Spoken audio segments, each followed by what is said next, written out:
Welcome to Mainframe Team Center Content Viewer. In this video, we will demonstrate how to use cross-report indexing to search report content. To access this feature, select a repository and then open the Indexes page.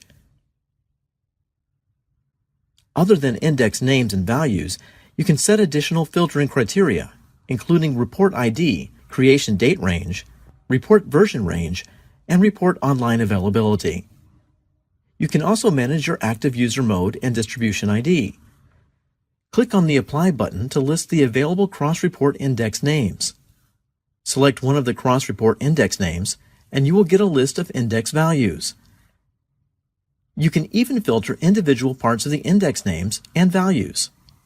These filtering values are influenced by the uppercase index criteria option. If enabled, any of these filter values will be considered uppercase. Otherwise, if disabled, the filtering will be case sensitive. When you select a cross-report index value, the set of reports containing that value and matching any other filtering criteria will be displayed. You can reapply your filtering criteria at any step of the process in case your criteria has changed.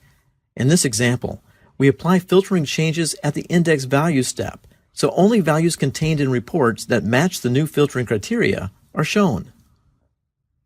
Select and open one of the multiple reports from your list.